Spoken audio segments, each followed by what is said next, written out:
क्या आपका कंधा धीरे धीरे जाम हो रहा है, हाथ ऊपर नहीं उठता, पीछे नहीं जाता और दर्द भी है? हो सकता है आपको फ्रोजन शोल्डर हो, और अगर अभी ध्यान नहीं दिया तो महीनों तक परेशान कर सकता है।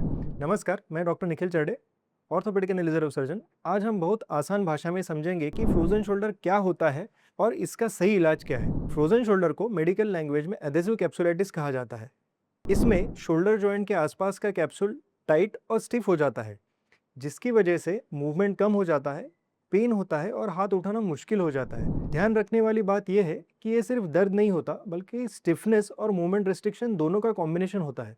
इसके सिम्टम्स धीरे धीरे बढ़ते हैं। शुरुआत में हल्का दर्द होता है, फिर हाथ ऊपर उठाने में दिक्कत आने लगती है, बाल बनाना, शर्ट पहनना मुश्किल हो जाता है और धीरे धीरे पीछे हाथ ले जाना ऑलमोस्ट इम्पॉसिबल हो जाता है। एक इंपॉर्टेंट पॉइंट यह है कि अगर कोई दूसरा व्यक्ति भी आपका हाथ पूरा नहीं उठा पा रहा है, तो ये फ्रोजन शोल्डर का स्ट्रॉन्ग साइन है। फ्रोजन शोल्डर 3 स्टेजेस में आता है। पहला होता है फ्रीजिंग स्टेज, जिसमें पेन ज़्यादा होता है और मूवमेंट कम होने लगता है। दूसरा होता है फ्रोजन स्टेज, जिसमें पेन थोड़ा कम हो सकता है लेकिन स्टिफनेस सबसे ज़्यादा होता है। और तीसरा होता है थॉइंग स्टेज, जिसमें धीरे धीरे मूवमेंट वापस आने लगता है। अगर इलाज सही ना हो तो पूरी रिकवरी में 6 महीने से 1.5 साल तक लग सकता है। अब बात करते हैं कि ये किन लोगों में ज़्यादा होता है। डायबिटीज और थायराइड वाले पेशेंट्स में ये बहुत कॉमन है। 40 टू 60 साल के एज ग्रुप में ये ज़्यादा देखा जाता है। किसी इंजरी के बाद अगर शोल्डर को लंबे समय तक नहीं चलाया गया तो इसका रिस्क बढ़ जाता है। अब सबसे इंपॉर्टेंट बात, इसका इलाज क्या है। सबसे पहले ये समझ लीजिए कि सिर्फ पेन किलर लेने से ये ठीक नहीं होगा और हाथ को रेस्ट देकर छोड़ने से ज़्यादा जाम हो जाएगा।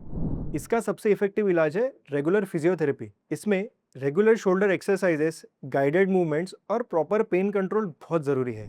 कुछ केसेस में इंजेक्शंस या प्रोसीजर्स की ज़रूरत भी पड़ सकती है, लेकिन बेस ट्रीटमेंट हमेशा मूवमेंट ही रहेगा। याद रखिए, मूव इट और लूज इट। सबसे कॉमन मिस्टेक लोग करते हैं कि दर्द के डर से हाथ चलाना बंद कर देते हैं, और यही स्टिफनेस को ज़्यादा बढ़ा देता है। इसलिए प्रॉपर गाइडेंस में एक्सरसाइज करना बहुत ज़रूरी है। अगर आपको शोल्डर में स्टिफनेस है और हाथ ऊपर नहीं उठ पा रहा है, तो इसे इग्नोर मत कीजिए। अर्ली ट्रीटमेंट से रिकवरी फास्ट और बेहतर होती है। वीडियो हेल्पफुल लगा हो तो लाइक करें, शेयर करें और ऐसे ही ऑर्थोपेडिक अवेयरनेस के लिए हमारे चैनल को ज़रूर सब्सक्राइब करें। जय हिंद।